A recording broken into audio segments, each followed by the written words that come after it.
Greetings fellow tabletop gamers and welcome to another video. I know this is maybe not what you've been expecting. This is obviously not a new session video. Clearly. But it is going to be, I hope, an interesting video for everybody to see. This is going to be another Joseph's Ramblings video. And when I say another, I know there's been only two, like 2 years ago, but bear with me. We will be talking today about backstories. Why are we making this video? Well, because we've actually started a new campaign. We've done backstories quite differently than what is the norm, what is usually how players do it. I think that a lot of new GMs and a lot of new players, and maybe some more experienced ones as well, might benefit from this video, because I, as a GM, haven't done this before, and I'm actually quite satisfied with how things turned out. And I'd like to share, basically just share what we've done as a group and how it turned out. And that's the main reason why I have my good friend Philip, my right-hand man, with me, because he is, as everybody already knows, a loyal player within my campaigns, and he can share with the rest of you first-hand experience. So Philip will be sharing what it looked like from a player's perspective, and I will be sharing my views as how it looked like from a GM's perspective. Well, before we start talking about backstories, I think we should clarify two different things. What is a backstory and what is a background? Yes, good point, Philip. Backstories and backgrounds are clearly two different things, although they sound similar. In ROTS specifically, backgrounds are a mechanical thing, so they are a part of the rules, and they tell you what your character was prior to choosing the life of an adventurer.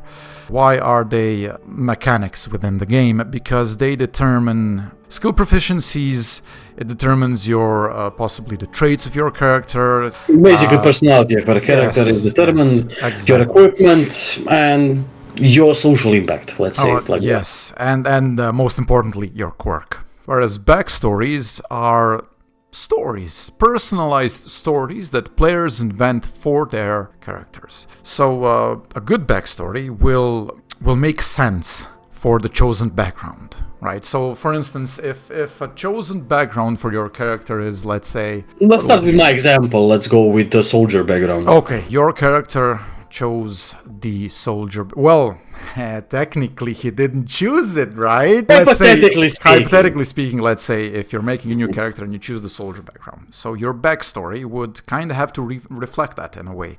As a player, you would have to write in your backstory in which company your character ended up, where did he get his training. Just how the heck did you get to the idea to make this?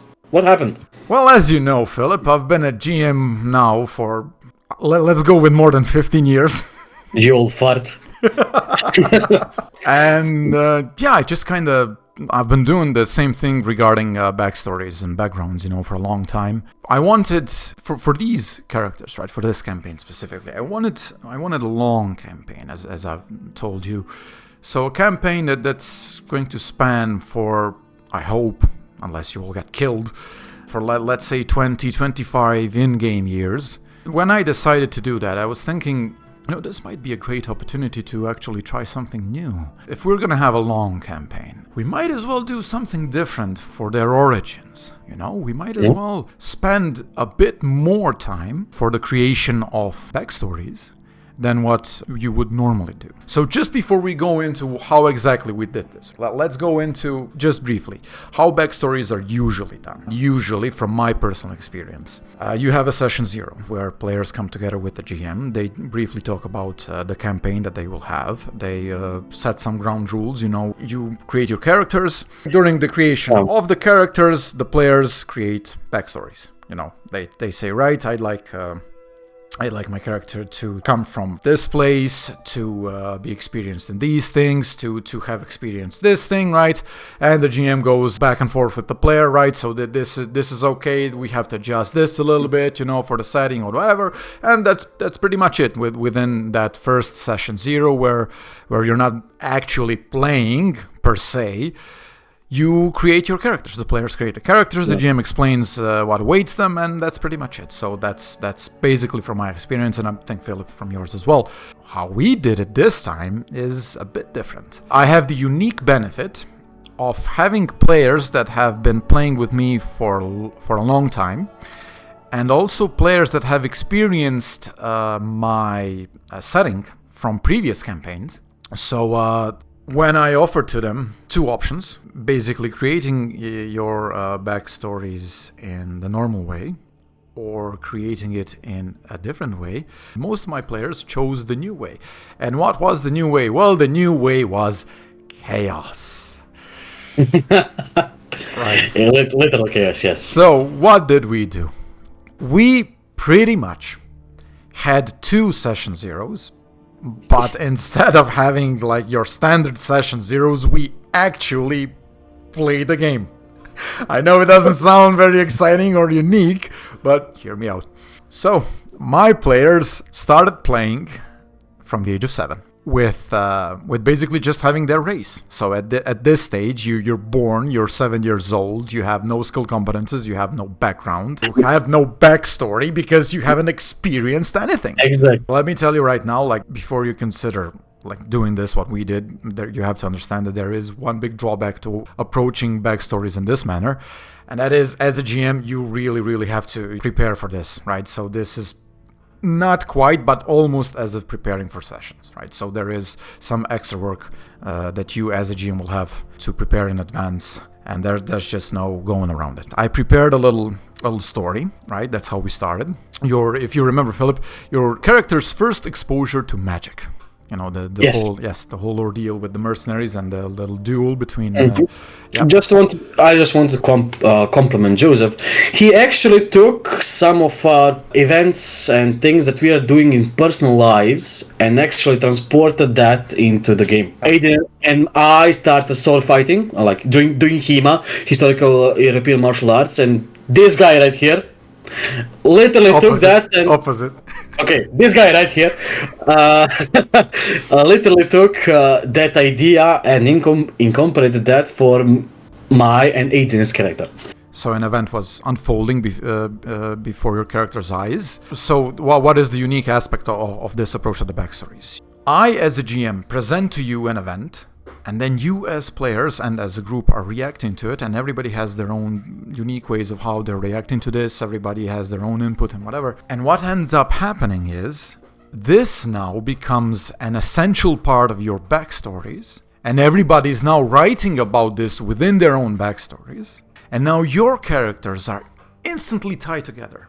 They have an event that they've experienced together, and that ties them together as a group. So you in-game now have history. You know, your players have history, which dates since you were 5, 6, 7 years old. You know? Yes. And everybody, when writing their backstories, is writing from a different view of how you experienced this event.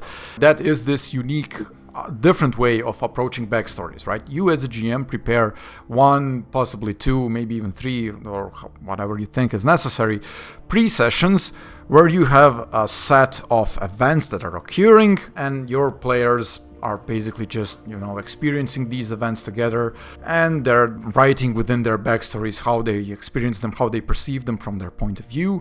And the benefit is that then the players have, you know, experienced events that tie them together since a very early age. Not much is different from playing a session normally. I'd say the major difference is that players don't really have a lot of player agency and a lot of freedom. And then this is something that I believe that as a GM you have to explain this to your players before you start doing backstories this way. Definitely. It's fun to experience it. Let me tell you, from the perspective of the player, I had extreme fun doing it. Oh, yeah. All of us had. Yeah. And it was definitely something new, and definitely I can recommend. But as Joseph said, it will require of the GM to prepare more, and those events need to make sense. Yeah. Those need to be interesting enough to have, well, for players not to die immediately. And that's exactly what that's like the biggest issue with this, right? Is you're writing the backstory. You haven't even basically started playing. Your characters have no skill competences, no abilities, no class features, nothing, right? It is unfair for them to die at this stage. Like, even I will admit this. Your players don't have any tools at their disposal to kind of handle any situation, basically. Why is this a problem? Well, this is a problem because it destroys the suspension of disbelief instantly. Basically, you gain plot armor with nobody likes. Yes, you have plot armor.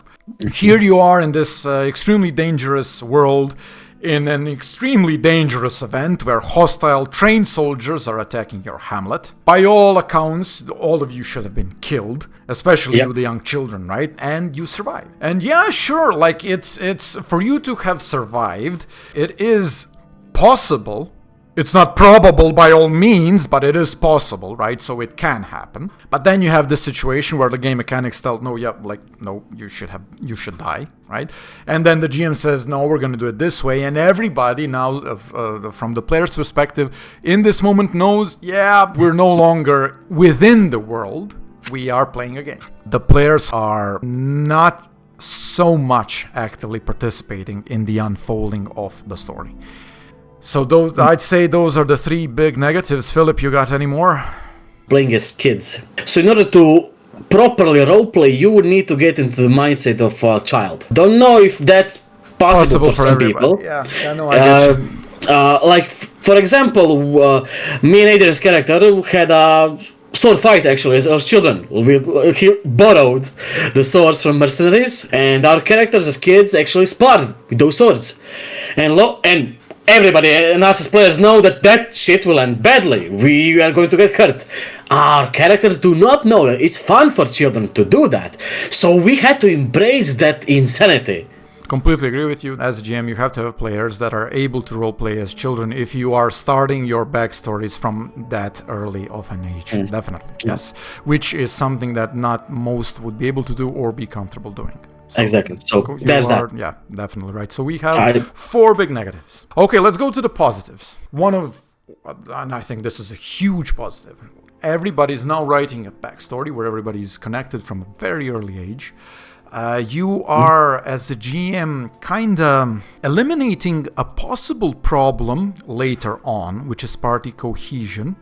You know, Philip, what I'm talking about. You know, when you have a situation where half of the party wants to do one thing, the half of another party wants to do a completely different thing that has nothing to do or might even oppose what the first half wants to do. And this stems from a situation where the characters have backstories written in the, let's call it the standard way.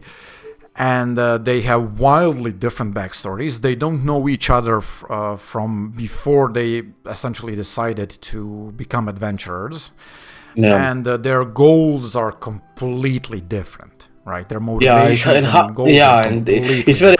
It's very hard to play in a party like that where your motivations are opposing to each other. And it begs the question, why is this party even adventuring together? Exactly. So, and that usually starts to question, is there a point to this campaign? So how did we end up in this situation in the first place, and etc. etc. That's one of my biggest fears as a GM, you know, that the campaign comes to that point, you know, where and some look at, if you're GMing the way I am, and I give almost total freedom to my players. He does, but usually it comes with a bunch of consequences. Oh yeah, yes, obviously, you know. But one of the consequences might be just this, you know, where the party is kind of like, look, I don't care about your stuff, you know.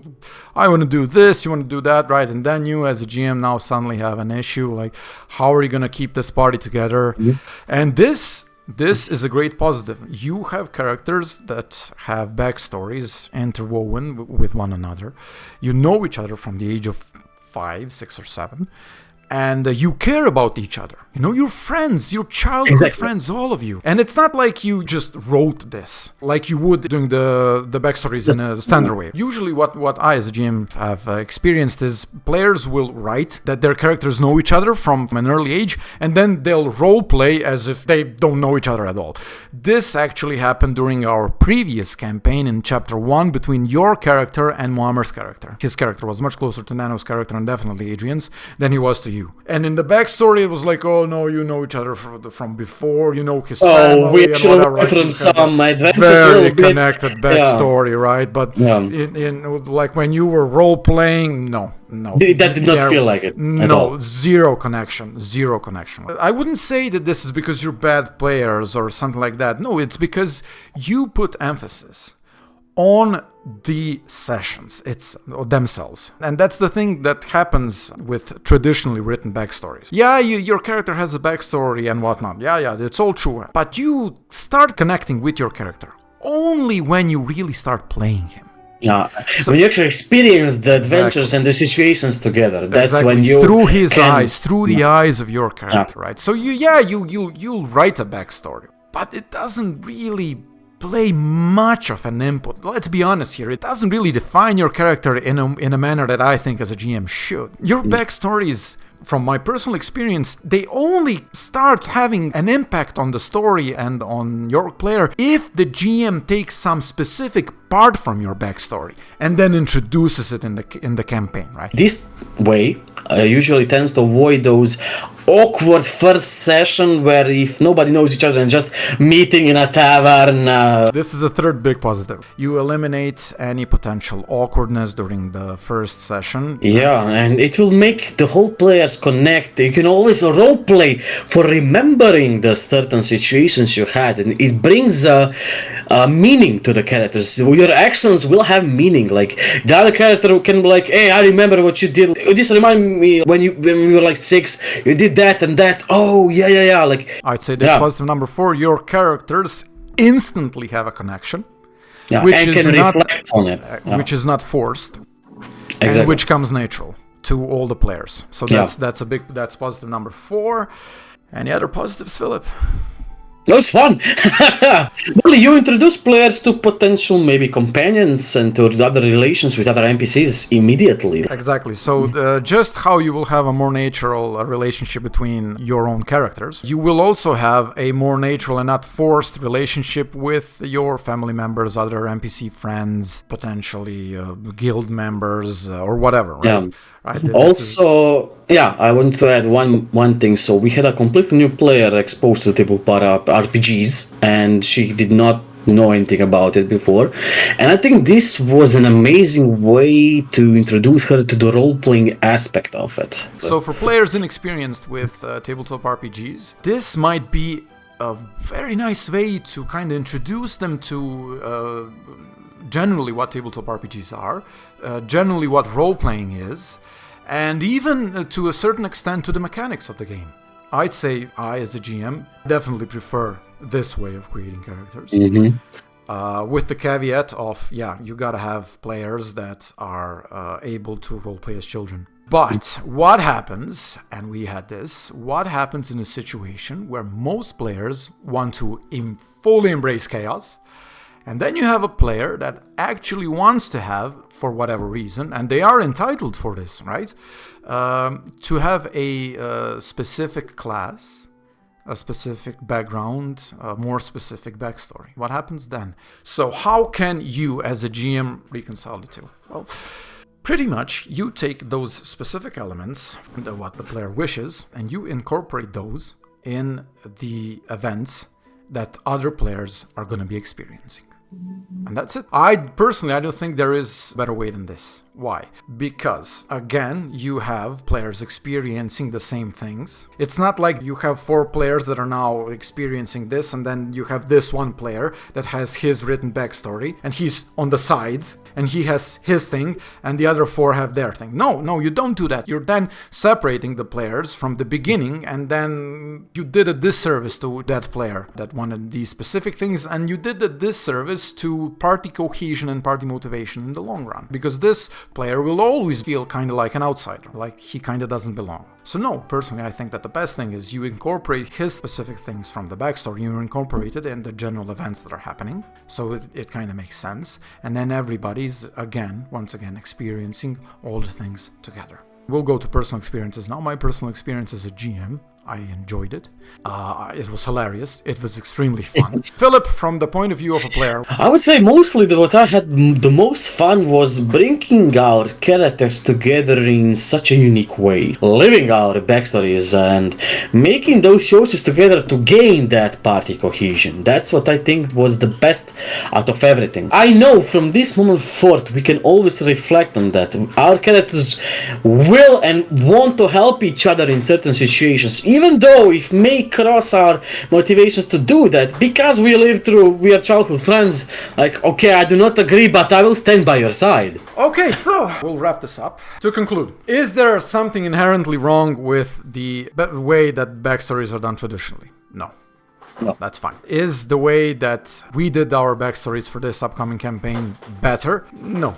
It has its positives and it has its negatives. It might be for some players more fun. For other players, it might be too chaotic. In the end, what was the purpose of the video? To present a different way of doing backstories, right? Present a different way, in my opinion, a more fun way, both for the players and the GM.